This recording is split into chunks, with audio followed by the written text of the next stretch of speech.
Hey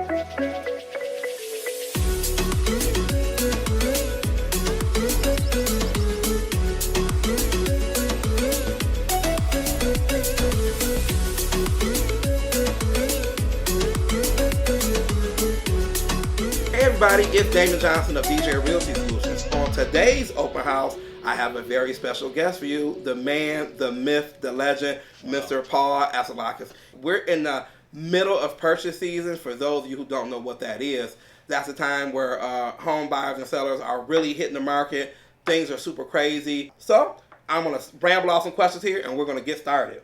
Paul, tell a short story. I've been in the business for 13 years, going on 14 years. I am a father of two. I'm proud of that. But I've been in the industry. I've seen the ups and downs. I've seen kind of the crash in 2008 where everybody, obviously everything kind of changed. And now we're kind of have come out on the other side where I think where we've got a really healthy market and I feel good with where everything is. I've only done mortgages. That's really all I've never known. So and real estate. So it's something to be proud of. I think to live through that 2008 period and still be in the business. So, cool. Yeah. Guys, I told you I had the right person here with me today. Yeah. Paul, in your opinion, and I got my cards through you guys, I didn't want to miss anything, so I never write stuff down, but I thought, let me write this down because I don't want to miss a beat. Paul, in your opinion, what do buyers and sellers need to do in order to purchase or refinance their home? Well, they're different things, right? You got a purchase transaction that is, I think, more complicated than a refinance, right? So in a purchase transaction, the first thing I think everybody should do, and I'm going to tell everybody this, is you got to get pre-approved correctly, right? Some places will just pre-approve you. They won't look at your W-2s. They won't look at your pay stubs. It's really the wrong way to do it. It might seem like someone's asking for a lot of stuff, but if someone is actually asking you for all that stuff, they're doing the right thing by you because you do not want to have a pre-approval that isn't legit. It's like the worst thing you can do. You find a house, put an offer on, you set to move, and all of a sudden there's a problem with the mortgage application. The other thing you need to do is you absolutely need to find a good agent. I can't talk to you about how important it is to have a good team around you because, in today's market, you might be able to find a house on your own, but who's going to negotiate the contract? Who's going to be looking out for your best interest? So you absolutely need a good team around you to make sure that you're getting the best possible service when you're looking to buy a house because it's a pretty complicated transaction. A lot can go wrong. As far as a refinance goes, make sure you're dealing with someone that's upfront, that's legitimate, that you feel good about.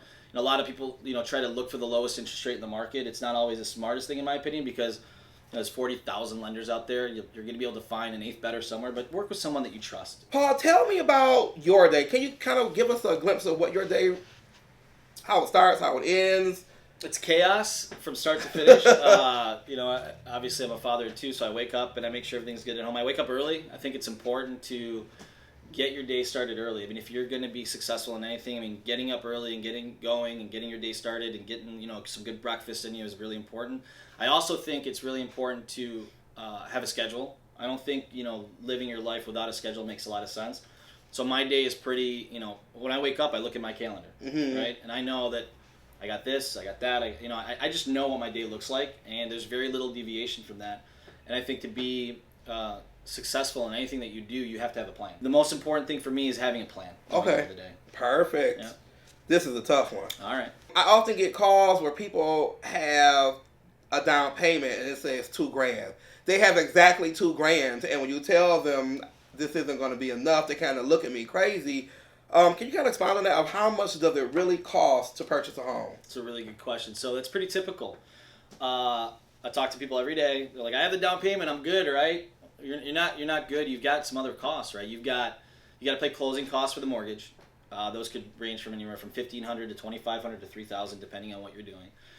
You also have to pay for a full year's of taxes up front. So if the taxes are $2,500, you're going to need another $2,500 for the escrow account and paying back tax prorations. You also need a year's worth of insurance. So let's say if you have a $100,000 house and you're putting 5% down, that's $5,000. Then let's say taxes are $3,000, you need another $3,000. Now you're at $8,000. Let's say your insurance is $1,200. That's another, what is that, $9,200? Right. And then you got closing. So you're going to need anywhere from $10,000 to $11,000 on that transaction. So you got to be aware of that. You got to get that up front. A lot of times what happens is loan officers, people in the industry, they want to kind of skinny the numbers. Right. It's the wrong thing to do. You are doing your people a disservice because you need to know as a buyer what you're expecting, right? And you have to be prepared for that. And if you're not there today, let's say you only have the 5,000, Mhm. we have to be able to tell people exactly where they need to be to get into the house. When do you think is the best time to buy and sell your home? It's a good question. When you need to sell it or buy it. I mean, that's really the answer. I mean, a lot of people think there's like a specific season, like I'm gonna wait till the winter time to sell my house. There'll be less buyers, less competition, less sellers. Sorry, or I'll wait till spring. I'll get the most for my house. Look, there's arguments for both. Mm-hmm. There's no better time other than what fits into what you're doing. A lot of people try to like manipulate the market and try to look. You if you want to buy a house, go buy a house. You're gonna get pros and cons on whenever it is that you buy or sell. So. I don't think there's a good or bad time. You know, I've seen people sell a house in the wintertime when people say it's not a good time to sell. Right. And they get a good price because you've got serious buyers out there. In the spring, you've got a lot of buyers out there, right? So there's arguments for both. I don't think there's a good or bad time. I think it's all very personal. Wow, he really dodged that question. It's okay, guys. I didn't dodge it. There was no dodging. He dodged it. I wanted him to say purchase season. Give Damon a call right now, but anywho, I'll get There him is later. every moment's a purchase season. It's okay. It's all right. What area in Michigan is the fastest growing neighborhood, and where do you see Michigan in the next 5 years? So what you're seeing happening right now is you've got places like, let's give Royal Oak for example. It's been a very hot market. The prices have risen a lot in Royal Oak. Mm-hmm. So what you're starting to see is people going from Royal Oak and moving to the outside lying areas because it's starting to spread out, right? So and people are getting priced out of the market in Royal Oak because prices have gone up so much. So what you're seeing is places like Clawson is doing really well. Now that's getting overpriced, right? I feel like Oak Park is like starting to get some of that because people are moving there. Hazel Park. So if you're looking at Royal Oak, you're going to pay a lot of money to live in Royal Oak. You're going to live around it. That's starting to get hot too. Anywhere that has good schools. You got Novi, Northville. That area, I mean, those houses are moving really fast, right? But you are also seeing a lot of the millennials right now who were living in urban downtown areas. They're starting to have families. And when these millennials start having families, you're going to see they're going to start going back to the suburbs. Right. We saw a shift to be more Suburbs urban, to downtown, and yeah. now it's kind of going back out. So Speaking of downtown, now I'm going to throw this one in here. No, people are really moving down there. Do you recommend people buying condos down there, or apartments, or a house that's close to Woodward, close to Jefferson? What are you seeing like as far as preferences? Well, look, the investors have come into Detroit. Mm-hmm. I mean, people are starting to invest in Detroit. We've seen a lot of growth in the downtown area, and it's the same thing we just talked about.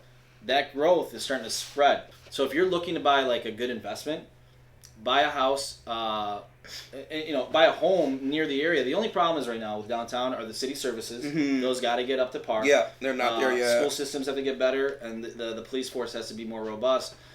It's happening though, and understand if you do buy one of those houses, you're gonna be lacking in some of those today for the investment opportunity tomorrow. If you can kind of live through that, you don't have a family, it's probably not a bad place to buy right now. This one he's going to love. He has to think about this one. Okay. As you know, I'm a social media buff. I love it. I think everything has really helped my career. Buff. Yeah, buff. Okay. I see that Hall Financial has really stepped up their marketing. You guys are doing videos, social media, TV, radio. Who's behind that, and what do you see as the next wave for you guys over at Hall? It's a good question. So we have a really good social media girl. Her name's Tiffany. She does, honestly, she does a great job. She's always giving content, right? And she's always like, Paul, I need you to do this. I need you to do that. You know, when you make social media salesy, right? It's not about that. It's about your personality and who you are. And if you do social media correctly, I think it speaks to your the essence of who you are as a human and your culture, right? So she's done a really good job of that. She really does. It's a lot of content. If you're going to want to be in the social media game, it's all about content. Content is king. Lots of content. Lots of content. She does a good job of that. We know that you are at Hall Financial. I need to know what's the best way, not his personal, because I have that. What's the best way for people to contact you? Email, text, social media. You ready for this? I have it. They need it. Okay. You ready for this? It's Paul at hallfg.com. What's your office number? You know about heart or? Come on. I don't know. I'm just saying. Direct line's 248-590-0117, and go to our website, like our page. It's Hall Financial Group on Facebook. I mean, it's awesome. So if somebody just walks in and says, "Hey, it's Paul at work and I have a house," you tell them what? Let's get you qualified. Let's get them qualified. Yeah, let's get you qualified. Let's take a look at your credit. Let's make sure that you're qualified because. And I'm going to say this to everybody. It is so important to be properly qualified. Guys, I hope you took great notes today. Let Paul know if you have any questions. If you need to reach me, I'm at 248-818-8538. It's DamonJohnson100@gmail.com. Go on, like this video when it comes out. But the best thing you can do is share it out. The likes are great. Shares are everything. It makes it go to the top. Way more people see it. Let me know how I can help you. Here's hoping that your open house will close soon. Thanks, Paul.